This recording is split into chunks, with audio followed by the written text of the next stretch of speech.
Well, the duo is back. That's right. You took a week off. I was feeling a little under the weather last Monday, so decided it was best for Ben to do the show solo. Feeling better? I'm feeling better. Yes. Yeah. Sinus congestion is a bugger, man. Yeah, my head felt like it was doing this That's not good. and doing this to my eardrums. Yeah. It was terrible. Just terrible. Not fun. But anyway, you don't tune in for that. You tune in to watch great businesses, great charities helping out our local Lancaster County and surrounding communities. And today's guest, we have just that person on the show. This is going to be a great one because I love when we get to highlight charities that especially focus on helping out kids. And type 1 diabetes is one of those things that early on children and youth have to kind of deal with. So I'm excited for this one. Yep. But this show is about small business. It is about charities. Kind of like we say, the battle on Main Street, big versus small, David versus Goliath, businesses beating Amazon, out-Amazoning the world, if you will.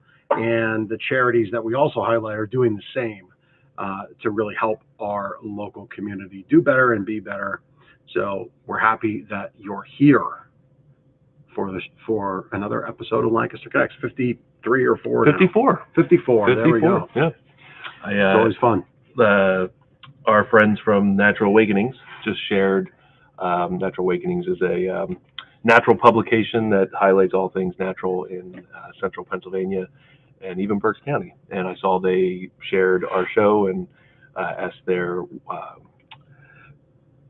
customer list on Facebook to watch our show, and they said over 50 episodes. I'm like, yeah, that's right. Over 50 episodes. That's right. 54. We're approaching, I don't know, big deal in podcasting, I guess. We're almost 1 year with Mr. Christopher. We are. That's great. That's cause for confetti. It is, I think. Yep. Well, we'll see. Maybe not. Maybe not. Maybe he's like no confetti. Yeah. Yeah. He's like, no confetti for you guys. Anyway, we do prizes on the show too to celebrate. So commenting on the show gets you into the prize-later at the end of the show, where all the comments get spun around in the prize-later wheel. And if your name hits, you win a restaurant gift card or some really wonderful Less Snore, More Cuddle swag. Put your coffee in there. Put your coffee in there, yeah. I think people understand what to do with a tumbler. Iced coffee. Yep. Hot coffee. Never know. They are wonderful, wonderful bottles. I love using them at home. I use this one all the time. So comments on the show, that's how you get in. We also love that you love the show. So instead of hitting the like button, move that cursor over or swipe your finger over one spot to that love reaction. That just helps us out with the algorithm on the show. So we're getting it pushed out on the various social channels that we broadcast to.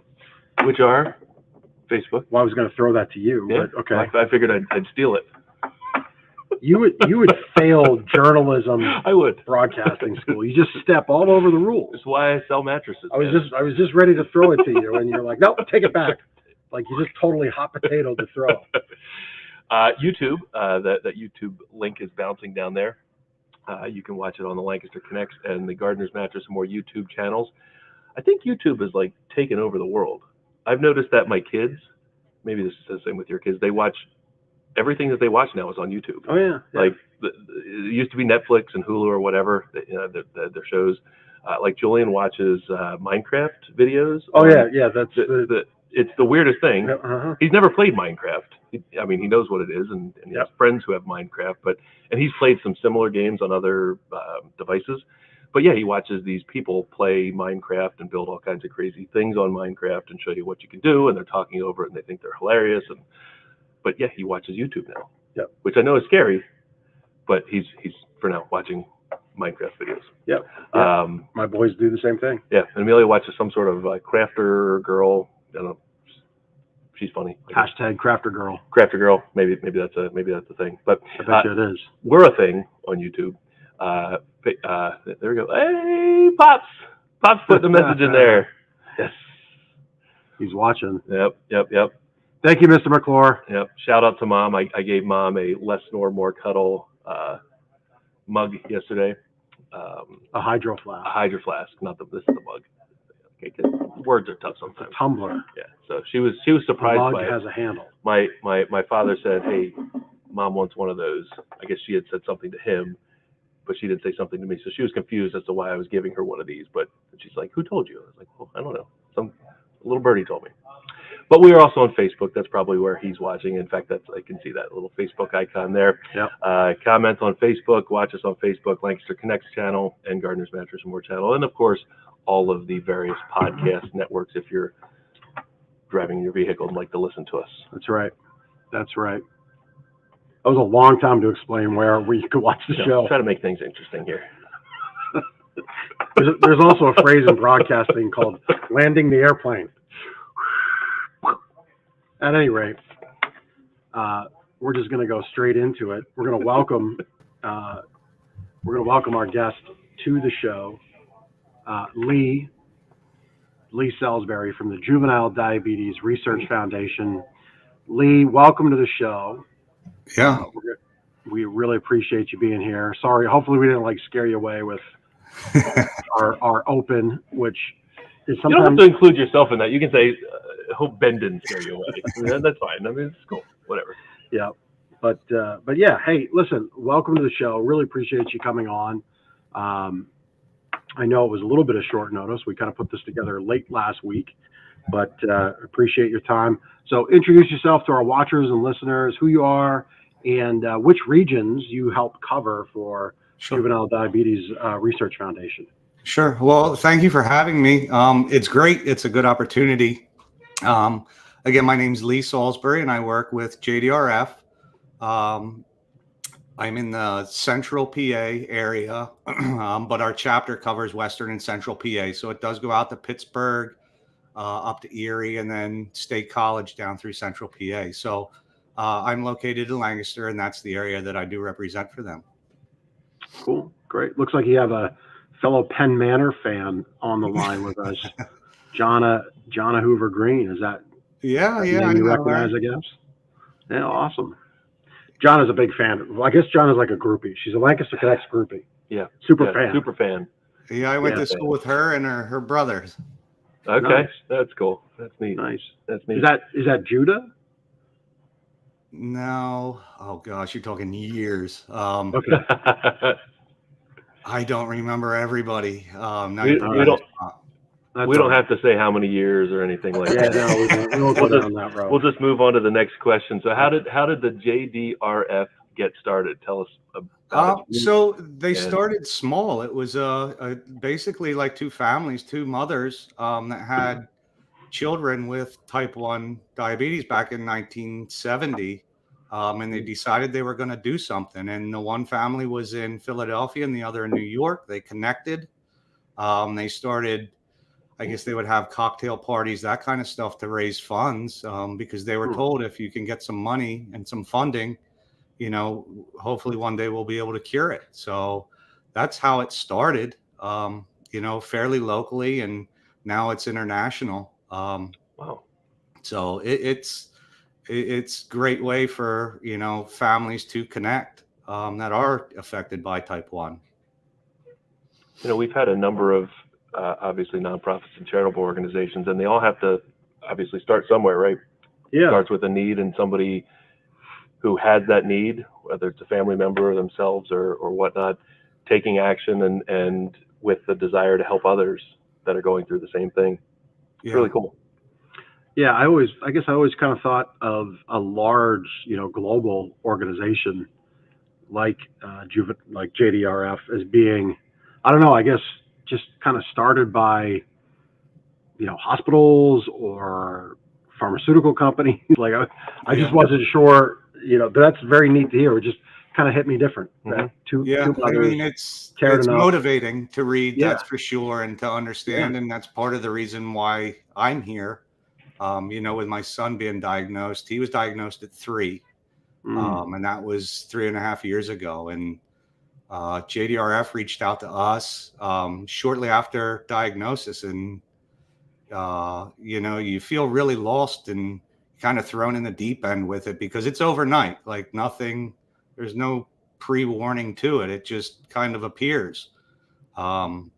And so overnight, our lives changed, my wife and I. And, you feel kind of sad for yourself, and you kind of have to pick yourself up and dust yourself off. And that's where JDRF stepped in for us. And I mean, they really helped with all the resources and that kind of thing. And, I'm here now to kind of do the same to other families, newly diagnosed families.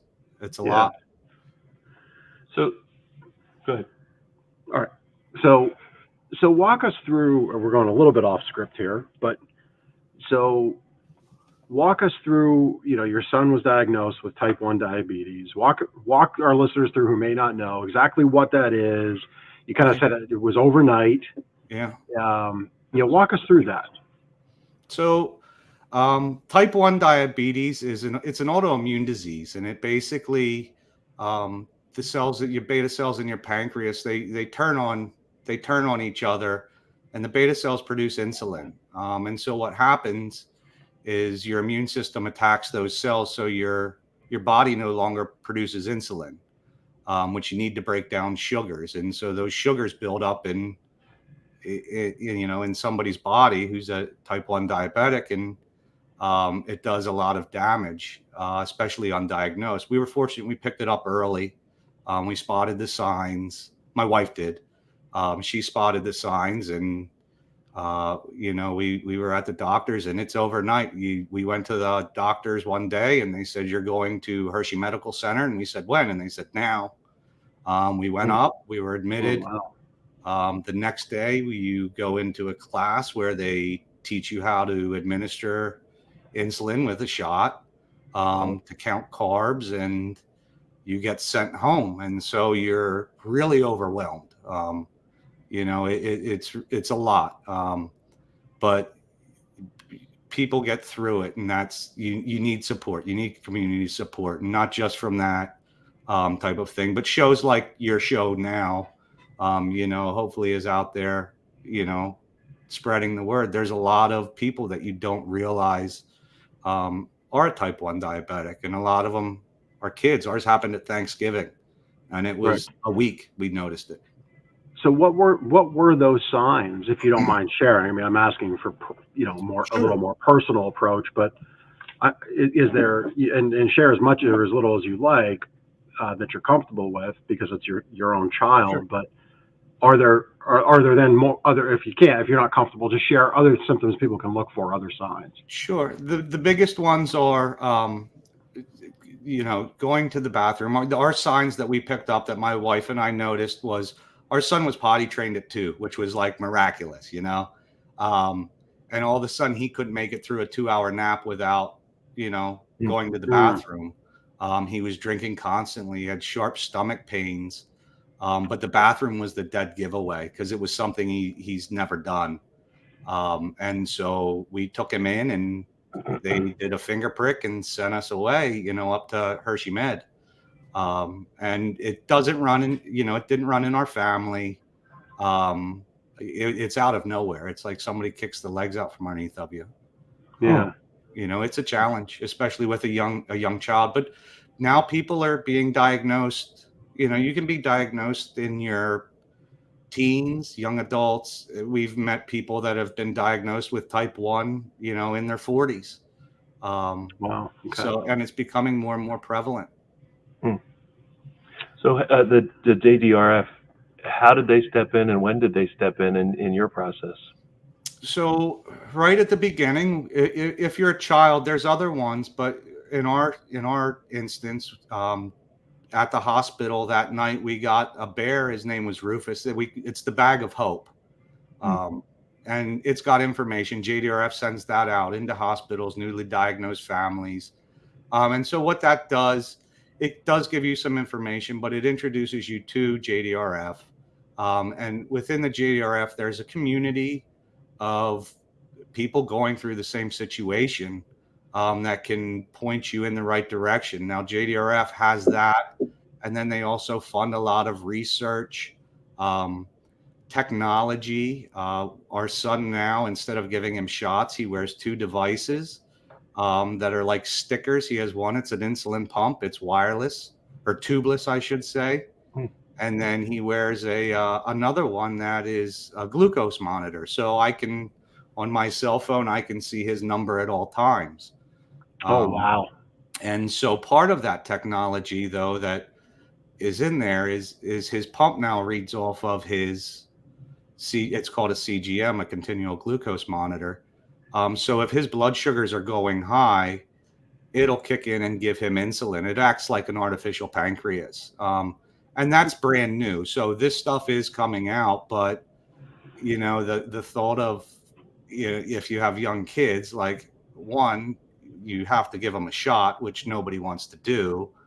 And two, predicting what a 3-year-old is going to eat. I can't tell you how many times that we say, okay, he's going to eat, 15 grams of carbs in these chicken nuggets. So we bolus him for 15 carbs and he eats 2 chicken nuggets and says he doesn't want to eat them anymore. And then you have to scramble. So Right. Technology has really made a huge difference with it. Yeah. Yeah. I had a friend whose daughter was diagnosed with type 1 diabetes, and the mother was very, very active in the community. Probably what would be like a Philadelphia chapter, because they were Westchester based. Yeah. And, she opened my eyes to the fact of just how different. Now, this goes back 10 years at least now, but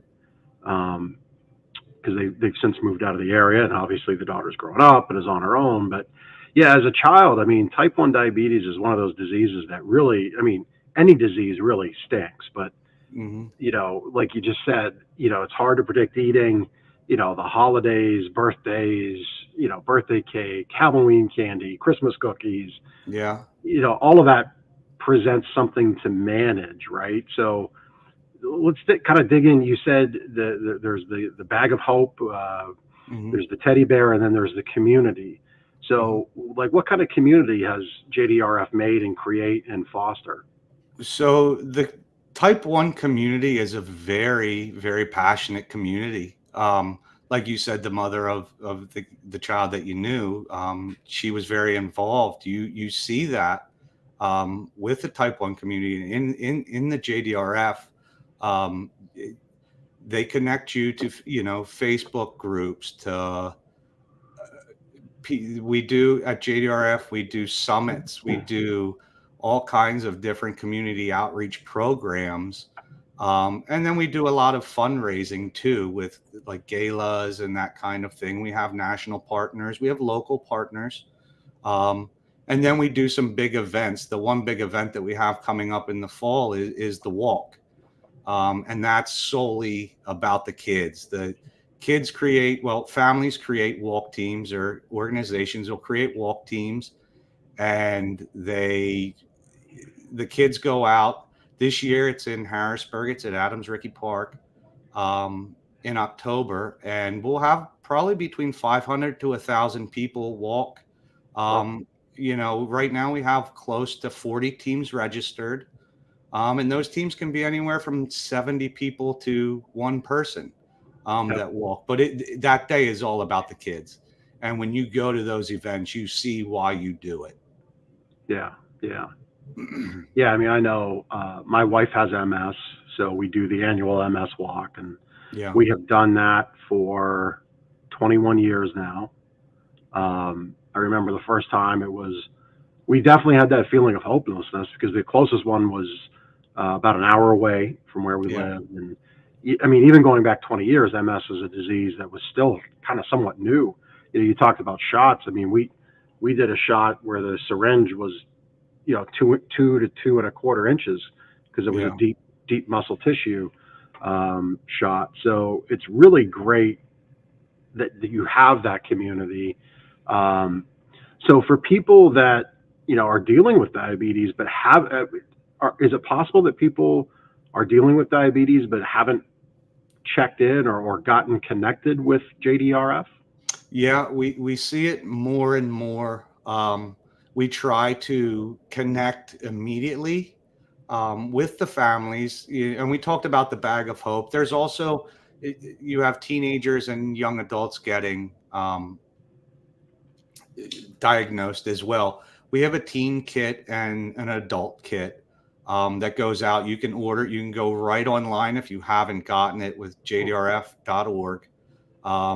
You can order that, and from there you'll get some information. You can sign up for local events. A lot of stuff with COVID was virtual, but we do have a lot of virtual events too, like T1D talks, which they'll bring in guest speakers, doctors, people that are living with it, and families like mine to talk to other families. And then they create groups that are newly diagnosed.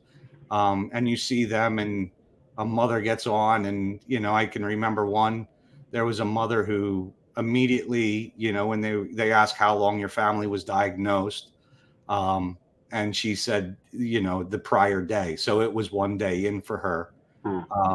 And you just, it's the community involvement is the biggest part of it. That's what means the most, I think, the support, that kind of thing. And I don't mean to be redundant with it, but it's been really important to my family. Yeah. Yeah. You think of Facebook as, there's some things that go on Facebook that aren't so good.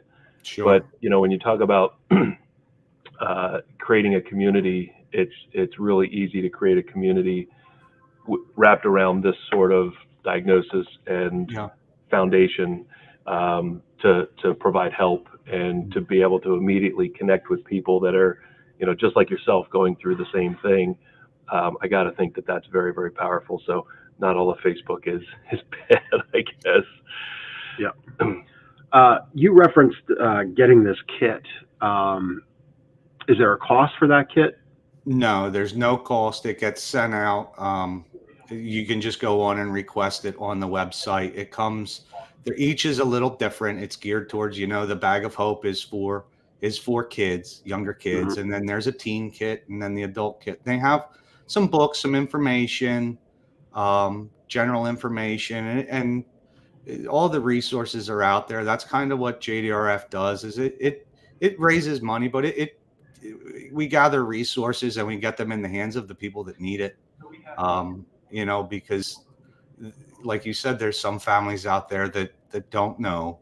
And it can be frustrating navigating, all of that stuff. You have healthcare, insurance, so the people that are there with JDRF, and we've all been through it. And so we like to be kind of used as a resource like that, because it's very intimidating as a parent or, guardian of a child with it. So it's there. They can go on, they can order that stuff. There's more information, and it's a blessing. Yeah.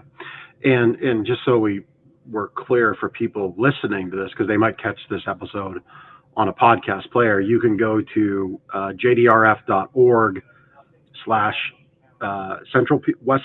What was it? West Central PA. There we go. West Central PA. Yeah. So that's the local site. So if you're in our region, you could go right there, and that's going to speak regionally to you as far as like events go, and I would guess local chapters, local meetups, group, like all your local group links would be there, right?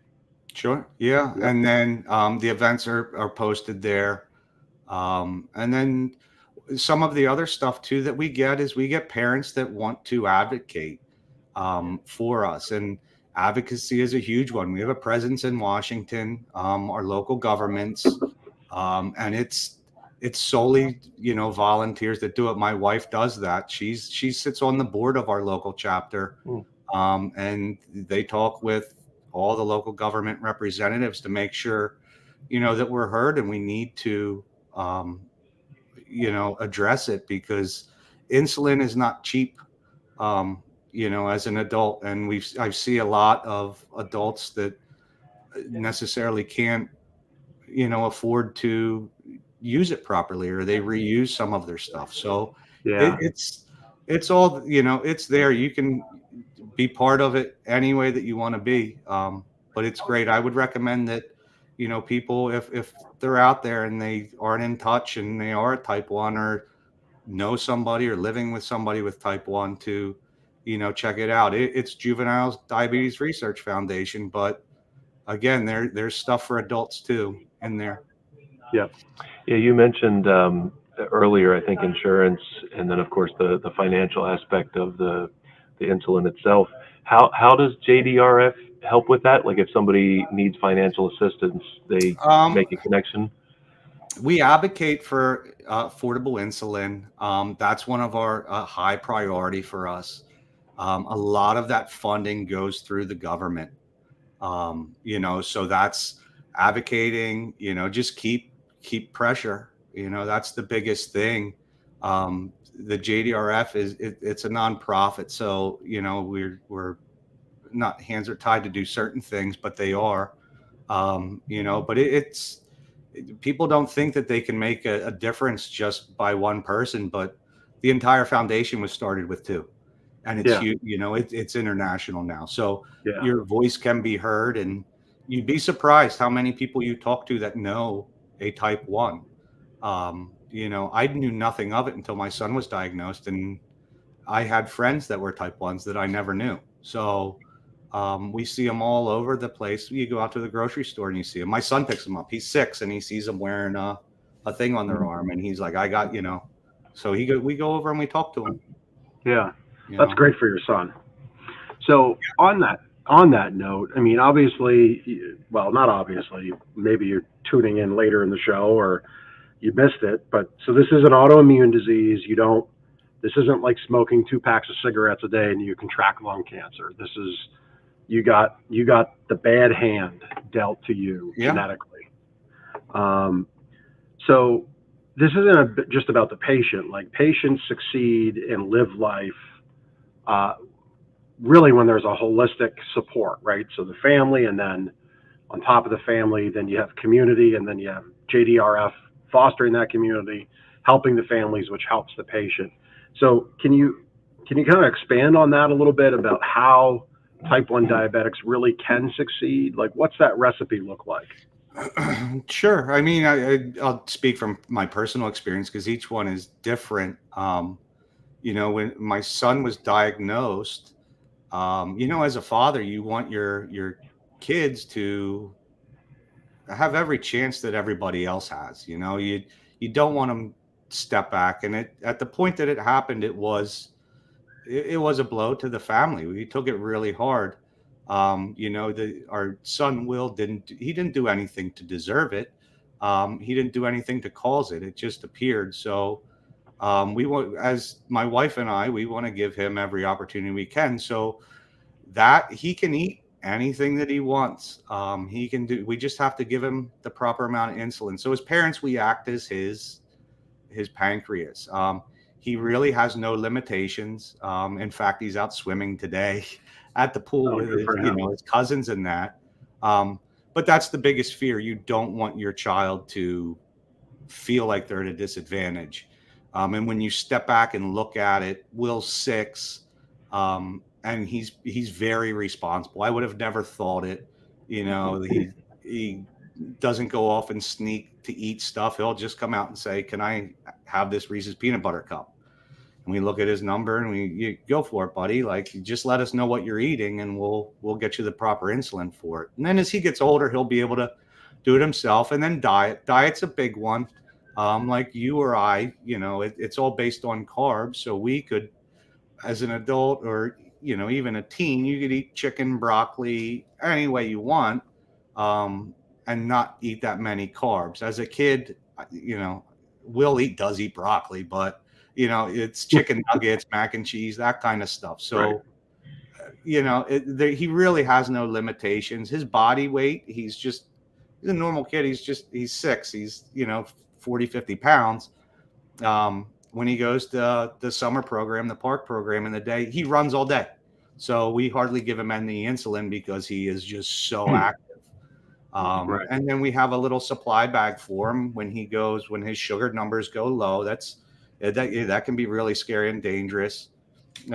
He eats. So we pack little packs of those little gummies, and when he's going low, he just eats them and goes back to playing, So he really doesn't have too many limitations now. when he was first diagnosed, that's what we were worried about: the sleepovers, sports, you name it, all those little monotonous things that you don't think of, a type 1 family thinks of. It's almost like you have to be prepared for every scenario. Um, but he had his first sleepover that was a non-family member last week, and it went really good. It makes you so happy because he was just so excited to go, and his friend was happy to see him. And it's normal life, he's doing stuff that a normal 6-year-old should do. Yeah, that's great. Happy for you and, well, your family, and for Will. Um, there was a question right on the top of my head that just went right off. Yeah, it just took right off on me. I have a question. Sure. It's manageable, with Mhm. the pads and with the other technology devices. What's the scenario like for a cure for type 1 diabetes? Is that something that's, obviously somebody's probably working towards? Is it close? What's the progress there? So I mean, that's the JDRF mission. Like, we're trying to improve lives, and we're looking for a cure. It's an autoimmune disease, so it's similar to an MS, but the difference with type 1 is we know what it's actually doing. Like, we know that body is turning on itself. We don't know why. But I think with technology, and I'm hopeful, then that's, part of the job is fundraising to fund that cure. That's the drive of every parent, or guardian of a type 1, is to hopefully one day have that cure. And there's advancements every day. There's clinical trials every day. There's stuff going on, and I personally feel like we're close, but we need to keep pushing to do it. And I'm hopeful that in Will's lifetime, like, we see a cure. I really think that the way that technology is advancing, it speeds up everything. But the fight is still on to get that cure. And that's what we're here for too. That's the other part of the job. Yeah. I was really surprised when you shared the technology that Will wears. I mean, obviously a cure would be like, that's the pinnacle, right? Mhm. That's the horizon. That's what everybody wants. But, like I'm in a business owners network, and one of those owners stood up at the front of the room and brought like 5 or 6 other people up, and went through it. Here's a day in the life exercise. And part of that exercise was he had brought a bunch of the subcutaneous syringes, Mhm. and they had just had saline in them. And that was the challenge to everybody. Like, this is my day. Can you meet me at what my day entails? Yeah. So when you shared that kind of technology, as opposed to having to, as everybody learned, do those injections multiple times a day in your stomach and in the back of your arm here, Mhm. um, that was really astounding to me. So that tech, and this was the question that went off the top of my mind. So the technology that Will has, is that something that you work through with insurance? Is that something that JDRF points families and patients to? How does that work? It is very, very tough. It's through insurance. My wife, originally, we weren't supposed to get, Will a pump. We were told to wait. And it wasn't good enough for my wife. My wife, she was really the driver with it. She pushed and pushed, called insurance companies, wrote insurance companies, really went to bat with them. And you're talking, hours every week doing it. But as a family, you can, only not take so much, but we knew that we had to do something, and she went after it. This is her baby boy, so she Right. went after it. She snuck, didn't sneak into classes, but basically you have to go into classes to be able to have these devices available for you. And she kind of didn't force herself in, but forced herself in, and then just kept the pressure on. And she we got it. And the pump that we have now, is very new for Will. I want to say it only probably came out maybe 2 months ago, and we've had it for 3 weeks. Oh, We wow. see a Okay. huge difference because overnight is the biggest one. Overnight, his numbers, a normal human being without type 1 would have our sugar numbers are right around 100.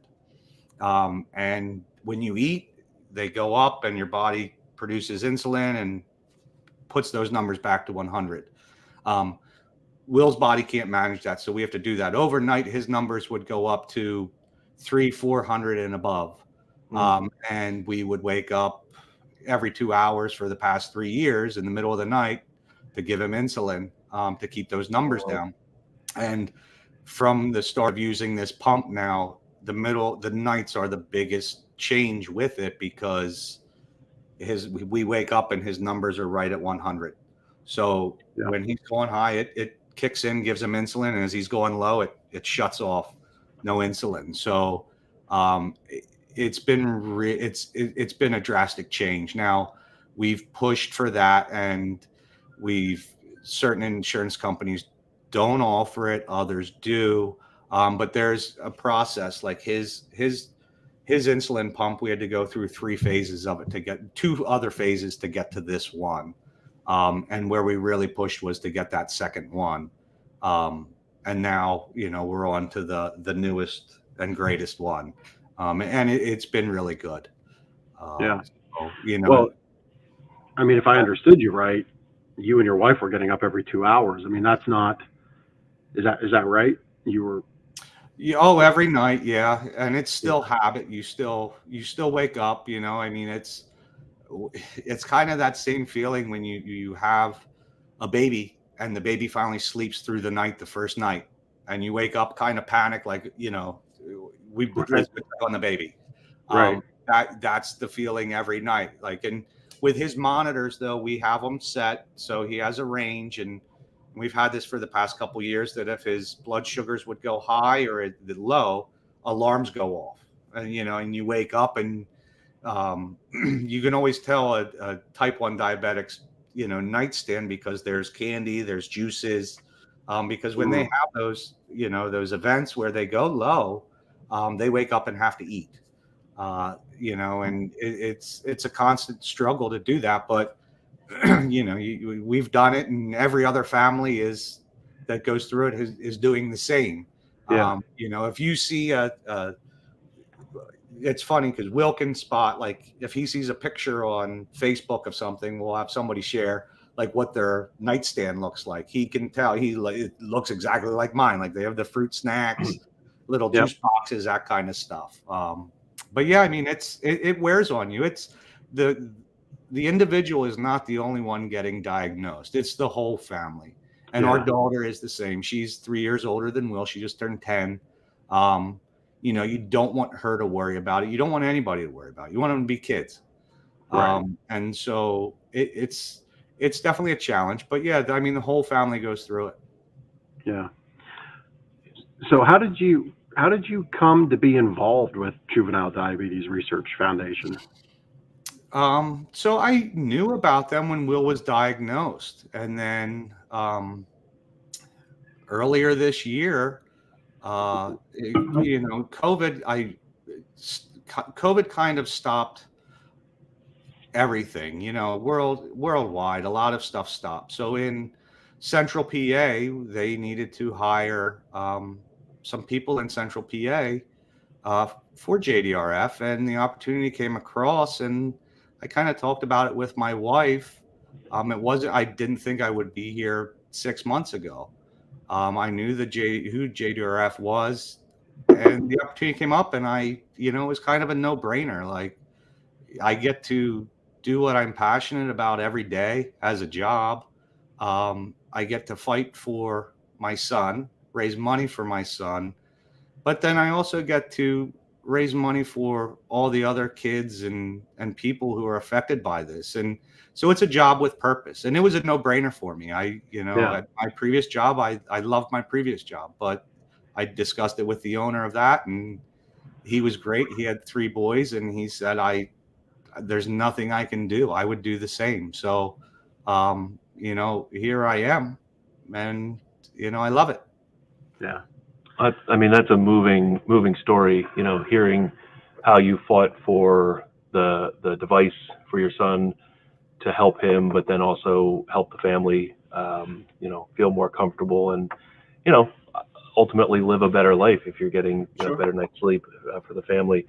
And then you just mentioned, part of your responsibility now is helping raise funds. You mentioned the walk earlier. What are some other ways that you raise money, and how can our listeners help in those efforts? So there's many different ways. If you're talking fundraising, you can create walk teams, to come out. Businesses can do that. Individuals can do that. You can fundraise through social media. We have people that will raise $100. We have others that will raise $70,000 for their walk teams. You can do a straight donation. There's many different ways that you can change. We have different programs. We have a ride program where we do destination rides throughout the country. You can sign up and, it's a 100-mile ride, or I think a 50-mile ride. There's two different options, but it's a whole weekend. We do galas. We do events that, people can pledge money at. There's so many different ways that you can help, and it doesn't have to be, $10,000-$20,000. Like $5 goes a long way. It adds up. But there's many different ways, and we do have corporate sponsors. We are looking for corporate sponsors. There's all kinds of ways to do that, to be involved with each different events. And you can go to our website, or you can reach out to me, and we can discuss what you want to do, and go over some different options of what you want to do. And you can see where the money goes. Like you can see exactly where the money is going, that how it's being used. You can see the treatments, the plans, all of that, the trials, that all these clinical trials that are being ran. It's all out there. You can see it. Wonderful. Well, you saw it on the screen as Lee was navigating it. You can go to jdrf.org/West Central PA. You can see all the events. You can connect with the walk. You can connect with the gala. I'm sure JDRF even has the thing where you can hyperlink on your Facebook page for your birthday, raising money for JDRF. Certainly a great cause, worthy of your time to investigate if you're so inclined. If you know anybody with diabetes, especially type 1 diabetes, that isn't connected, that isn't plugged in, that maybe could use a little support, certainly, help to get them connected to what Lee and his team and everybody's doing there. Because it's, as you heard, it's not a disease that's a good disease for a person to fight on their own. There's definitely community that can help, and there's resources that can be beneficial for the person that has type 1 diabetes. So we'd love if that happened. If you knew somebody that was struggling, we don't love that they are struggling, but we'd love that if this show was able to help make a connection, that would be great. That's what I think Lee would enjoy, and I know Ben and I would enjoy that tremendously. So, Lee, this has been a pleasure having you on the show. Yeah. All right. Got a little fun for you with our connection cocktail up next. Why don't you ask the first question? Sounds good. So you're a Lancaster guy? Yeah. So let's there's the graphic. Are you a Turkey Hill guy, a Sheets guy, a Rudders guy, or a Wawa guy? Is there a preference? Rudders, I think, has to be my favorite. They are very good to JDRF. Really? We Okay. appreciate That's it, awesome. but they have a chocolate milk, a peanut butter egg chocolate milk, that every time I go in there, drive by, I have to go in and get. It's awesome. Wait, what? Peanut butter egg? Butter cup. It's a peanut butter cup, chocolate milk. It tastes like a Reese's peanut butter cup that you're drinking. That's a writer downer. Yeah. All right, I'll ask the second question. Have you ever ridden in a horse and buggy? Not a big one. We've done the miniature ponies where they Okay. pull the carts Oh, yeah. with the kids, and those little horses, they fly. But we've done that. I've never done that. I think I could get written up on animal abuse charges if I made a little pony tow me around.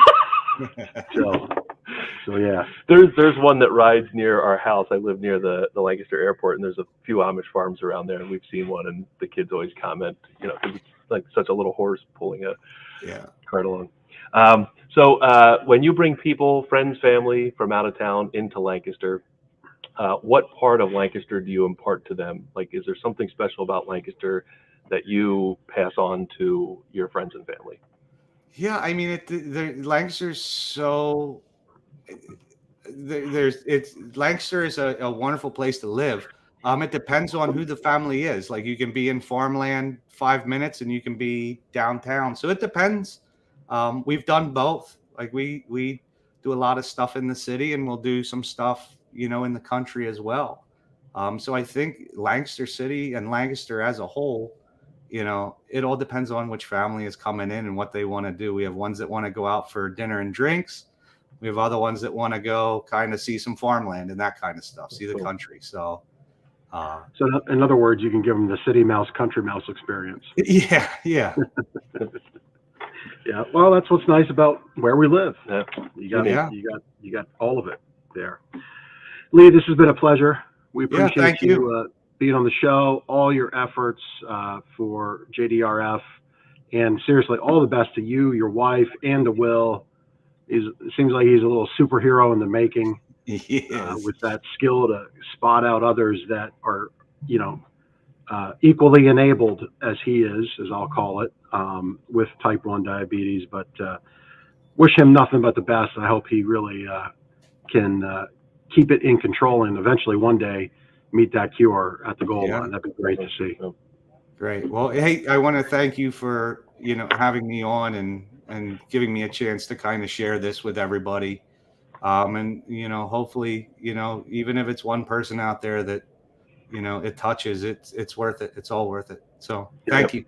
That's what we feel. Yep. You're welcome. Thanks for joining us again. You can go to jdrf.org/West Central PA, and you'll connect with Lee and his team and everybody in the region. A lot of great resources there. Please do make use of them. We'd love to have that happen. All right. Lee, take care. Thank you. Yep. All right. Well, listen, if you want to be a guest on our show, you just go to lancasterconnects.com/guest. If you're connected to a charity, you run a charity, your business supports a charity that you think could use the time here on our show to be highlighted, we'd love to make that happen. As you can see, our wonderful producer, Chris at Cast Ahead, does a great job. Really what you get as a charity or a business that does good for our community, that's the other type of guest we'll have on, is a great business helping our community out. You'll get really a nice video to use for your own promotional efforts. Well, obviously, we can highlight your charity as well and all the good you do, but we'd love for you to be a part of the Lancaster Connects family, so to say, be on the episode guest list. So you go to lancasterconnects.com/guest. That starts it off, and we'll get you on the show. Yep. Good stuff. Yeah. I did forget one thing as I was saying, Ben, you messed up the throw earlier in the show. I completely missed the note. We've got something big coming this week. Is it a fire truck? Is a fire truck coming to Gardeners? No. Huh? No? What the hell are you talking about? I was hoping it's a fire truck. I don't know. You were saying something big is coming. All right. Circus? I get to again. Is it a tent? There we go. Yeah, land the airplane, Ben. It's a tent event. I'm trying to create suspense. Is that that's got a funny way of doing it? Anyway, we are doing another tent event. We did a handful of these at our outlet locations over the years. We've had some here, and they've always been marked with either severely cold weather or hurricanes, literally camping out in the front yard in a hurricane tent. Like floods through the tent. Yeah. We've had underneath mattresses. Yeah. we make no promises of this year if any of that's going to happen. Hopefully not. Yeah. Seems like the weather's been fantastic this That's summer. Like So 70 degrees and sunny yeah, this weekend. yeah. Awesome. But the tent goes up Thursday. We open the gates Friday morning. A lot of discounts and deals, floor models, discontinued items, comfort exchanges. Stuff that may have been damaged in shipping. Yep. Discontinued stuff. So half off on everything in the tent. And, really the question that we have for you is which part of about a $50,000 savings are you going to get? And that's what's going on in the tent. And yes, Jonna, we do know how to throw a party. So come on out for the tent event. That starts Friday the 24th until all items are sold. And we'd love to see you come out. Yes, absolutely. I've got a testimonial. There you go. Not a testimonial about a tent, but it's a testimonial about Gardner's Mattress and More. So when I pick a review, I try to figure out what is their theme behind or reason behind why they left this testimonial. And Lillian a few weeks ago wrote, she came. We went there to look at one particular mattress and ended up buying another. So we actually tried the different mattresses. You can only see a small portion of the showroom behind us, but there's 65, 70 different mattresses on display here. Not to overwhelm or confuse, but we have a little bit of everything to meet different sleep needs. Of course, if it was easier, we'd have a smaller store and pay a lot less rent, right? Mm-hmm. But very lucky to have Drew as a sales representative. He detailed each mattress composition that we tried. She would advise anyone looking to buy a new mattress to lay down before making the purchase. So the point is, sometimes, a lot of times people do online research, they do this, and they get convinced potentially that, oh, this mattress is right for me because of this, this, and this. Maybe somebody's review, a bunch of reviews, whatever the brand says about a particular mattress. Paid advertising. But until you actually try it, lay down and let your body determine what is the right fit for you. And of course, working with folks like ourselves to help guide and direct to the mattress that meets those sleep needs the best. You don't know if it's going to work. So Lillian came in with the thought to look at one particular mattress. I'm thinking probably Dream Cloud or Tempur-Pedic, two heavily marketed mattresses. They're good beds and they're right fits for a lot of people, but it wasn't the right fit ultimately for her. So she spent the time, she came in, didn't buy online, spent the right amount of time to make the right decision, and she's very, very happy with her new mattress. So thanks to Lillian and thanks for that review. We appreciate it. Yep. That's a good review. It's a good review. It is. And I think it's very relatable to a lot of people because that's what people do now. They shop online for a lot of different things, and you could ultimately convince yourself that, hey, this is the right fit for me, but it's not when it comes to sleep. No. Not when maybe like, something else you can buy online and it's perfect, but sleep is a different world. That's right. And Jonna, super fan Jonna, super groupie, she is commenting that she went on a recent trip and it just wasn't the same. Jonna's got an amazing mattress, something in the less snore, more cuddle variant, if I recall. And Chris is showing our site right now, lesssnoremorecuddle.com. Yes, Jonna, I'm happy you're in your gardener's bed. I love sleeping in my Less Snore, More Cuddle gardener's bed every night. So much so I actually put one in my campsite. So it's like pretty amazing too in my camp trailer. But at any rate, my Sleep Better tip for you is something that I've been doing outside of Sleep Better tips, but I've been doing it daily. So I went and downloaded the Strides app. It's an app that you can have to track all kinds of habits. And it reminded me that we have our 30-day Sleep Better challenge, which my producer, Chris from castahead.net, great producer. If you're looking for anything podcasting, he's your guy and has a great team behind him. He's probably sweating bullets right now because I didn't give him this link, and that's okay. We don't need to bring it up because it's my fault. But anyway, I bet he could do it. I bet you he can, but we won't put him on the spot if he doesn't. But you go to gardenersmattressandmore.com/sleep-better-challenge. That's sleep-better-challenge. And basically what we do there is You track 5 habits a day. You go to bed at the same time. You wake up at the same time. There it is. Our producer's amazing. So we go to bed at the same time, wake up at the same time, no caffeine after 2 o'clock. And I'm forgetting the other 2 habits. So maybe, Chris, we can scroll down the page because that just went right off the top of my head. There we go. No caffeine after 2. There it is. No cell phones, tablets, or laptops an hour before bed. Sleep in 90-minute intervals. Go to bed at the same time and wake up at the same time each morning. So gardenersmattressandmore.com/sleep-better-challenge. You enroll in that, and we're going to kind of help nudge you along for 30 days to help implement those habits. And when you do something for about that time, really it's about 21 days, something happens in your mind where it just becomes force a habit, and you're on a streak, and things are really wonderful. And I'm on a streak of like 47 days of updating these habits outside of this challenge in my own life. And I got to tell you, it's really paying off in really positive ways. So whether you do the Sleep Better Challenge or whether you go and download your favorite habit tracking app, I like Strides. I looked at a bunch of them. We don't get any money for that. Just putting it out there. But you will see a lot of great change. So gardenersmattressandmore.com/sleep-better-challenge.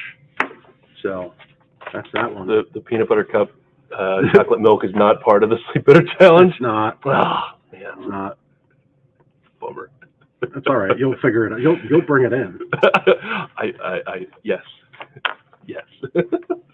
Meanwhile, Lindsay is like, really? They found a way to make milk bad? right, Joe. She knows. And my husband's going to partake. She's well aware.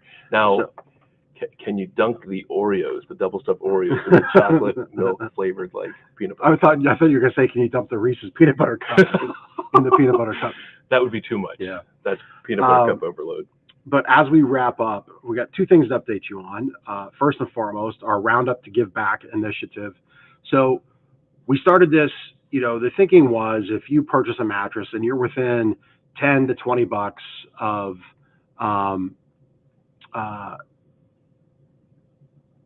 your purchase, like let's say you're $1,180, you're probably going to relay to your family and friends, I spent $1,200 on a mattress, right? So my thinking is, and I'm like the visionary, a million miles down the road before anybody else clues in to what I'm talking. What was that? Down the field, but okay. I realized it looked a little different than. Yeah, I know. Like somebody's screen grabs. Like, what the heck has Ben doing? It looks like a football pass, but there we go. There we go. Keep going. All right. Wow. See what I mean about having to go to broadcast school? For crying out loud. Anyway.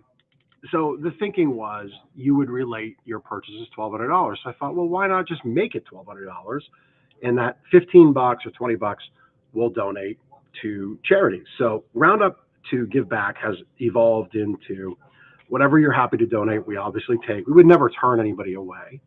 So we're not quite at a whole bunch of those 10, 20 or more donations, but we do have a bunch. So we're about $107. We can have Chris put that up on the screen. And we're going to be, there we go. So these are the first names, just for being fair. We didn't want to put people's last names out there.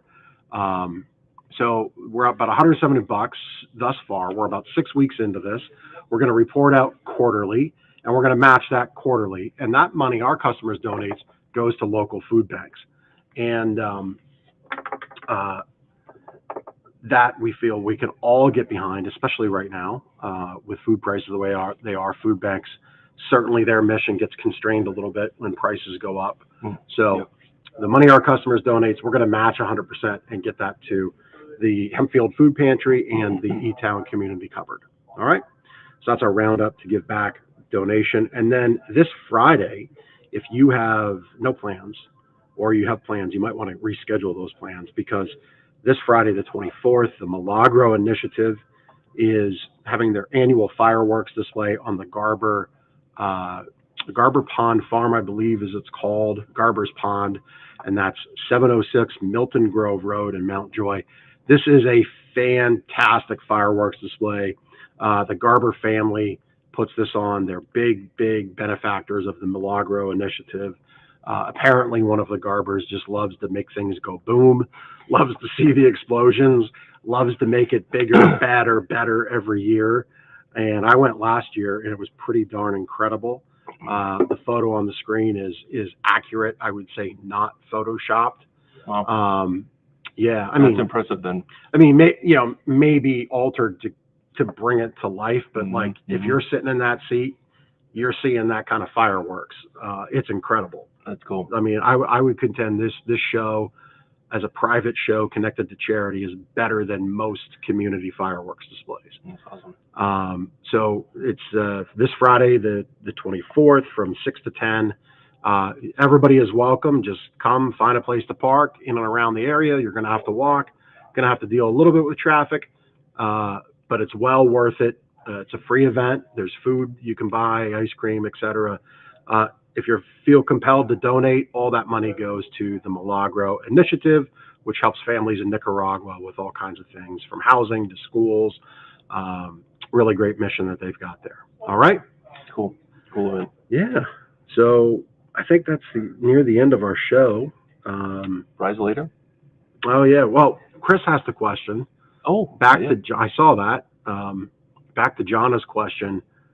What is the best way to try and get a good bed at a hotel? Are there better hotels for good mattresses, or is it all a crapshoot? That's actually a very good question. Yeah. I would think checking the reviews of the hotel would get you pretty close, because I mean, probably one of the things people complain about at a mattress or a hotel review is the mattress they had. That's right. Yeah, I mean, obviously your better quality hotels are going to have better beds. It is largely a crapshoot. One thing, if you're great, I'll give you a little inside ball pro tip here. If you are greatly disappointed in your mattress, pull up the sheets, look at the law tag. There'll usually be, there won't usually be, there will be a day that it was produced, a month and a year. If it's more than 7 years old, the hotel industry as a whole has what's called a hard remodel cycle, where the furniture and the mattresses get changed out. And that's about every 7 years. So if you're like sleeping on something that's 10, 12, you've got a good case to go to the manager and say, hey, I know for a fact you should be changing this stuff out every 7 years. That's industry standard. This thing's twice as old. It's 50% older than that. And you might get a little refund if you feel so compelled to go that far. But, it is tough, but general rule of thumb is your nicer hotels are going to have nicer beds. It's just kind of the way to go with it. I think part of the challenge is, especially if you have a less normal cuddle bed or an adjustable bed where you can elevate the head and legs, you're used to that pressure relief comfort fixing of the sleep challenge, that when you go to a hotel or sleep in anybody's guest bedroom that doesn't have that adjustable system, now you're laying flat and all those sleep challenges come flooding back into your sleep. And it's not necessarily the hotel mattress's fault, it's the fault that it doesn't bend and flex the way you need it to. So that might be part of the challenge. Well, and it's also a function of, you don't know what you have until it's gone. So if you're sleeping great at home, I love Ben's like crass self-promotion of gardeners and less snore, more cuddle. Like, I love it.